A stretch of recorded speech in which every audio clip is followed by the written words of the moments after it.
உங்களுக்கு என்ன பிடிக்கும்? மியூசிக்னா எனக்கு ரொம்ப பிடிக்கும். உங்கள யாருக்காவது மியூசிக் இன்ஸ்ட்ருமெண்ட் வாசிக்க தெரியுமா? மிஸ், எனக்கு பியானோ, கிட்டார், வயலின், ட்ரம்ஸ், ஃப்ளூட்லாம் வாசிக்க தெரியும். நிஜமாவா? எங்க அம்மா மேல சத்தியமா வாசிக்க தெரியும். இவ்ளோ நாள் உனக்குள்ள இருக்க திறமைய தெரிஞ்சுக்காம விட்டது என்னோட தப்புதான். என்ன மன்னிச்சிரு மணி. இருக்கட்டும் இருக்கட்டும். என்ன பெருந்தன்மை. உனக்கு கண்டிப்பா கின்னஸ்ல இடம் கிடைக்கும். அப்படி கிடைச்சா நீ என்ன பண்ணுவ? இடம் நல்ல விலைக்கு போனா வித்துற வேண்டியதுதான். மணி, நாளைக்கு ஏதாவது ஒரு இன்ஸ்ட்ருமெண்ட்டை எடுத்துட்டு வந்து எனக்கு வாசிச்சு காமிக்கிறியா?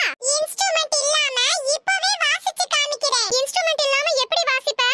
இப்ப பாருங்க. PIANO piano, KITAR guitar.